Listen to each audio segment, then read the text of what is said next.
Dan Kennedy famously said that your content should be like a dog whistle. And what that means is that for the right person, they're going to hear that whistle that you're blowing. Your content should speak to a certain type of human.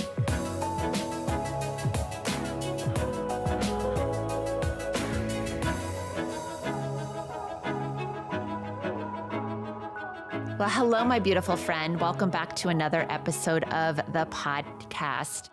I can hardly believe that it's June. That June is here, that we are like plowing through summer. And it's just been so fun with my daughters being off of school. And I hope wherever it is that you are, that you're enjoying this summer. For us, it's like our winter. We're entering the months where the heat is going to be into the triple digits for months on end. But I really do enjoy the change of pace that summer brings. So I hope you're having an awesome summer. Today's episode, we are actually going to sort of piggyback off of the episode that precedes this episode. So if you haven't listened to that one, I do recommend going back and listening to it when you have a chance. It's not a requirement for this episode, but it will help complement this episode as well too. So today we're talking about content creation and why content creation feels so hard and how to fix it without burning out. So, it's interesting. Most of my clients, not all, but most of my clients, I would say 80 to 90% of my clients it might even be, I should actually try to get the actual stat on this. It's probably around 90% or maybe higher than 90% of my clients are actually practitioner owner, right? So they were a physician, NP, PA, RN, and now even other practitioners we work with as well too, or an esthetician or what have you. And then they became an owner.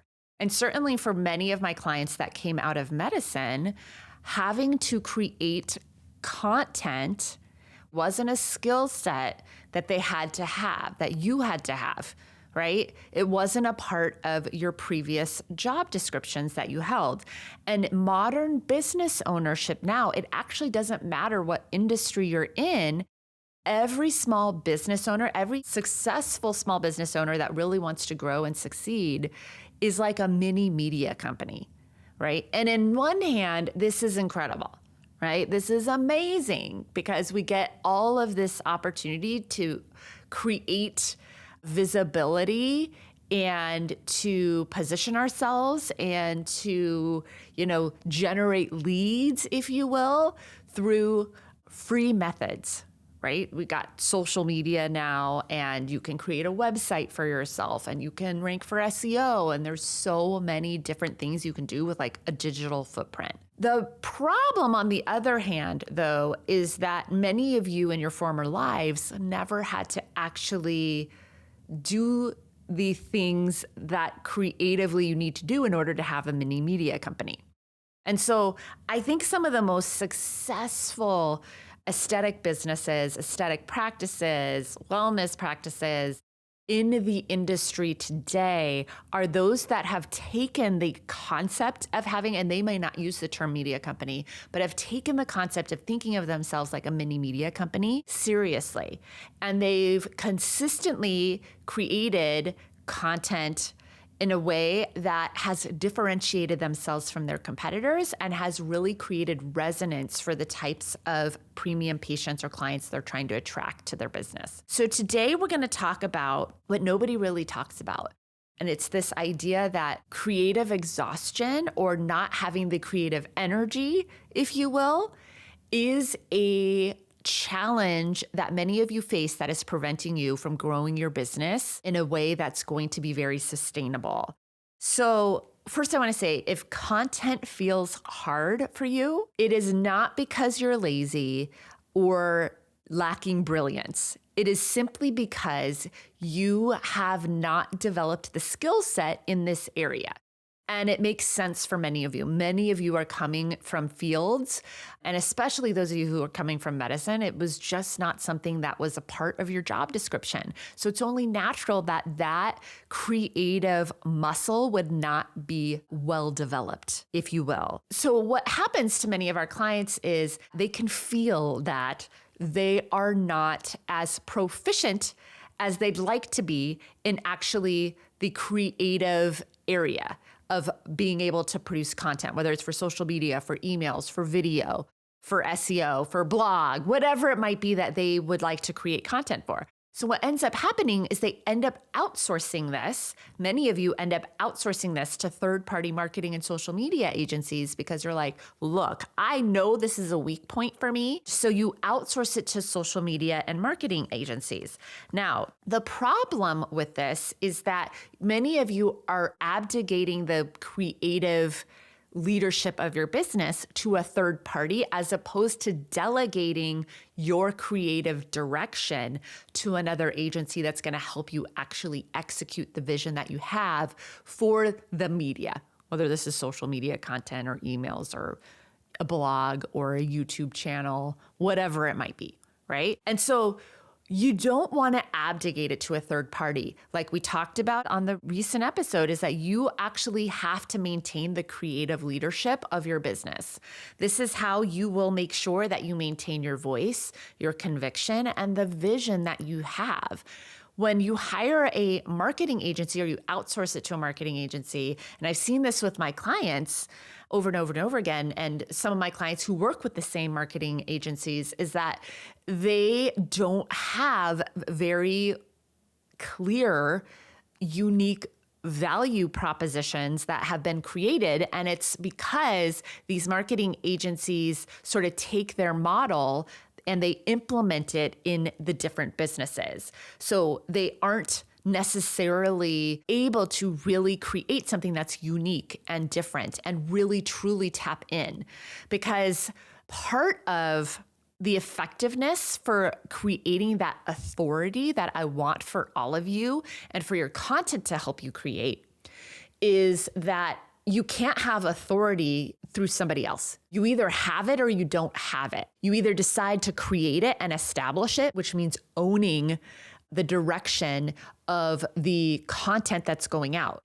So this means that you need to be heavy-handed in the process of what your content is going to look like. So you can't completely outsource this. So today, we're not going to be talking about batching content or trending audio or algorithm hacking.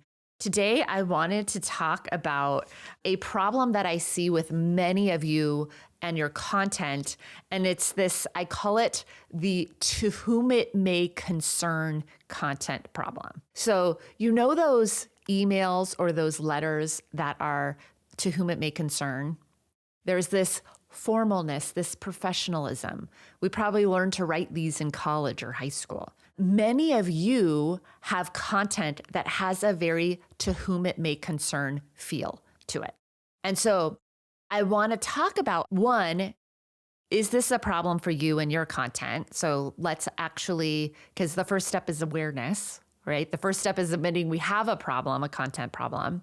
And then I want to showcase some examples of how you can actually, if you do authority-infused content, if you take our cash flow content frameworks and our magnetic marketing and our authority-infused content frameworks, you can really actually creatively make your content sing more and magnetically attract certain types of patients and clients and actually be dynamic enough with your content to really pull people in.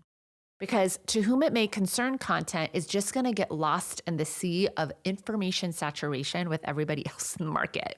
So for lots of aesthetic content that's out there that I see is generic. It reads like a vendor or a social media assistant actually created it, and that not the real life humans, you guys, the personality, the personal brand, your authority and expertise gets lost in the translation. So what we're going to do is we're going to go through some examples of what to whom it may concern content may look like. Now, we're going to use examples for certain types of packages that are for certain types of humans. One clear thing that I recommend all of you have, and when I want you to think about your content, is I want you to think about how your content, whether this is social content, we're going to be using more social type content examples or examples that would make sense in social and your emails. We're going to use those types of examples, but this is true if you have a blog or any other content you might be creating as well too, or even the content in your displays, or if you're doing direct mail,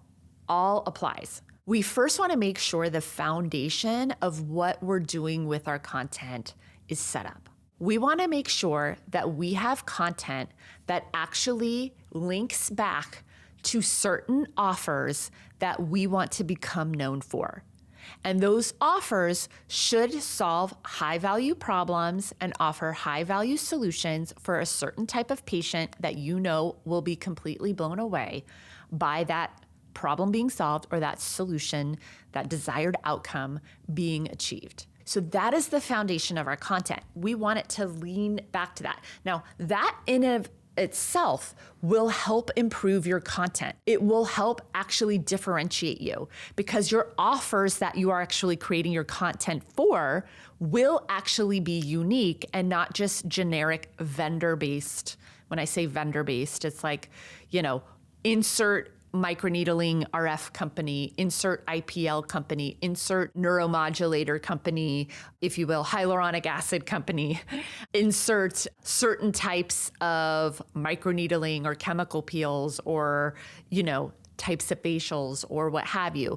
Those are vendor specific. That is generic. Many other people in your local market are marketing those things. Those are those people's brands, right? We want our own branded offers. Then we want our content to link back to this. Does every piece of content that you put out on social media need to link back to an offer?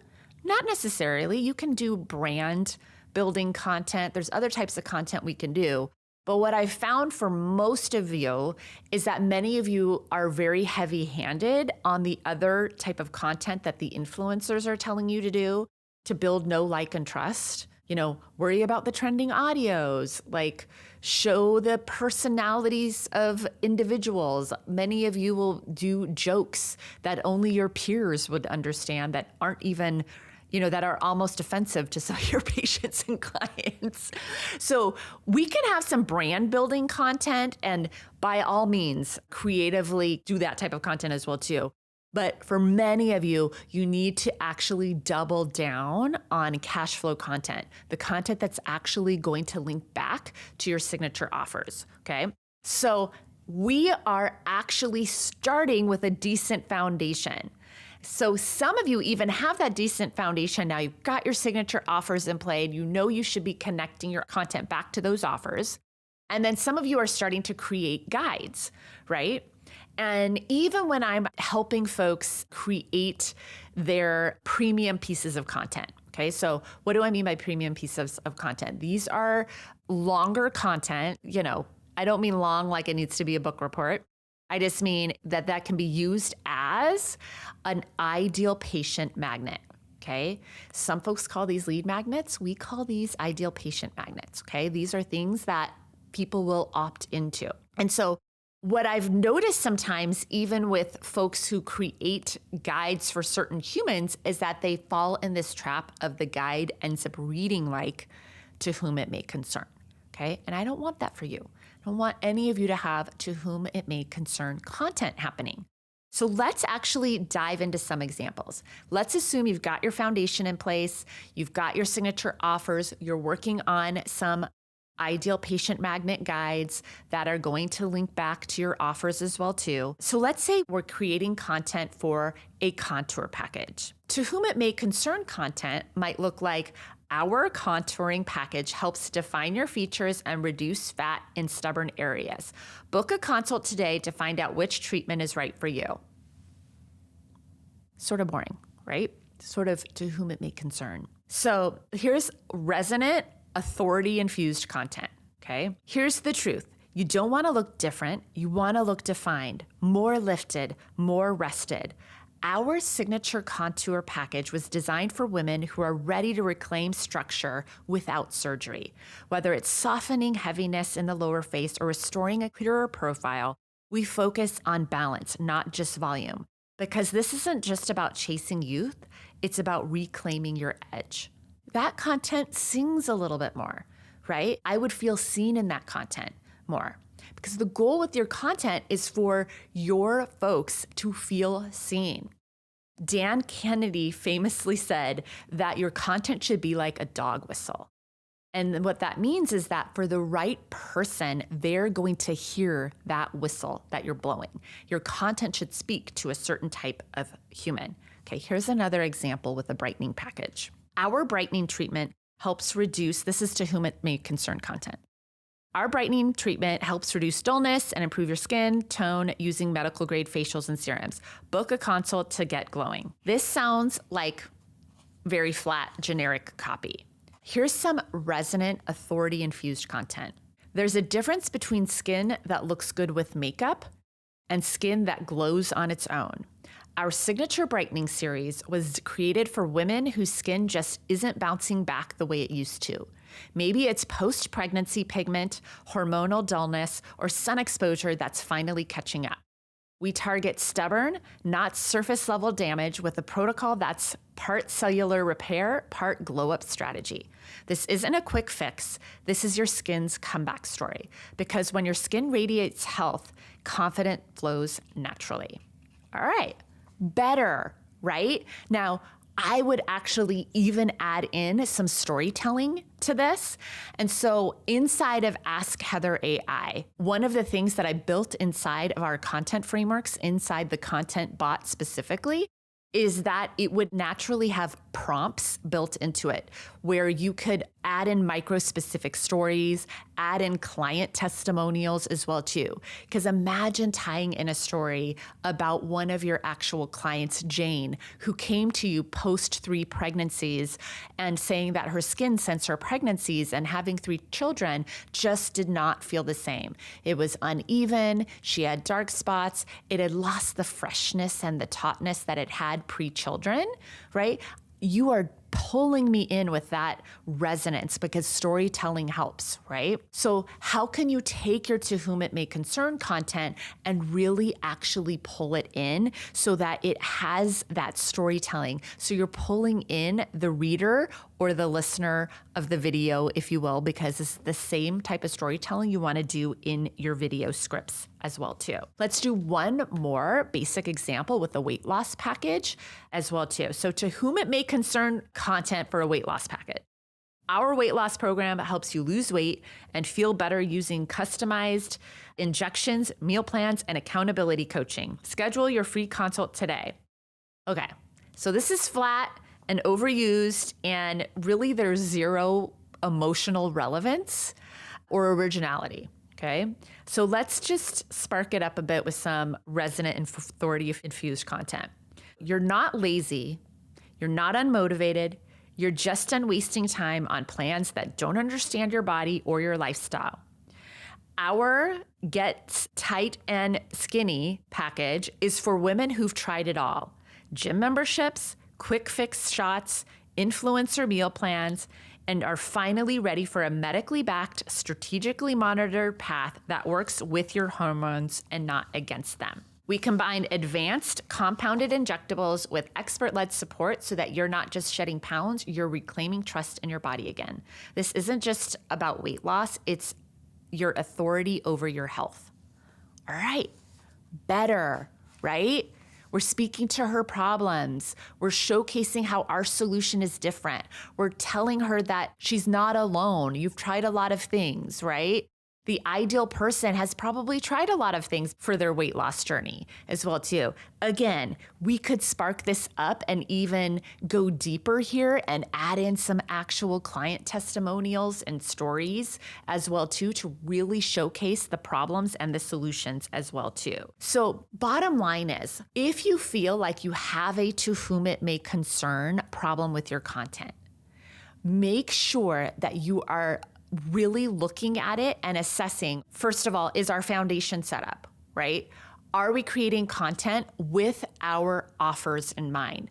Because the goal with our content should be that it leads back to our offering and is actually helping us build our business. So make sure that you are transitioning most of your content over to like at least 70% of your content, having it actually link back to an offer as well too, or to be created with the certain type of human in mind that that offer is going to help. Because oftentimes the problem with the content is that it is being done, well, for many of you, sometimes it's being done last minute. You have third-party people who are helping you as well too, and they're doing the best that they can with what you've given them. If your offer suite is pretty generic, it's hard for them to creatively, like I used to say this when I had the Skin Socialite membership, and it's one of the reasons I transformed how I work with clients is because I felt like I was putting lipstick on a pig, okay? So you do need to actually make sure that you have a unique offering because that's gonna help, right? Because putting together a unique offering, putting together creative, unique methods and frameworks for what it is that you do. And this all comes down to sort of like what the theme of our recent episodes have been, is this idea about taking the creative energy. And one of the reasons why content feels so hard is because the creative capital that is involved with being the mini media company, it takes a lot of creative capital. And most of you feel like tapped out on the creative capital. It's hard for many of you.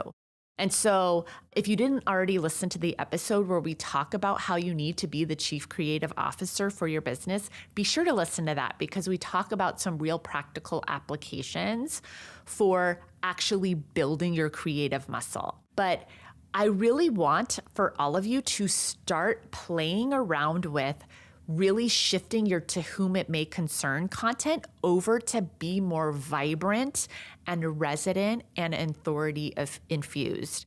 And if you would like help with this, first of all, you should consider buying cash flow content. I will link that up into the show notes. That is our training that gives you our cash flow content system around having content that links back to your offers. And we also talk high level about our magnetic marketing funnels in that training as well too. This is also why I created Ask Heather AI.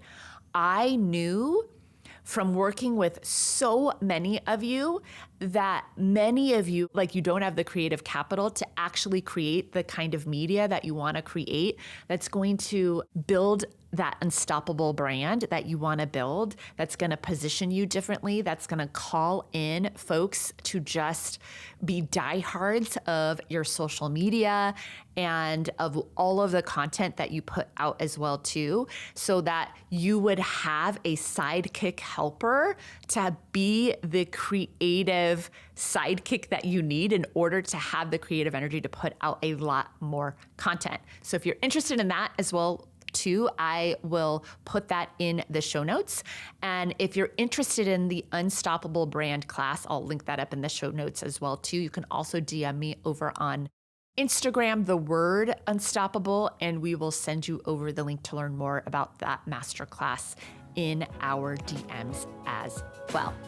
That is what I have for you this week, my friend. I will see you next week. Thank you for being with me.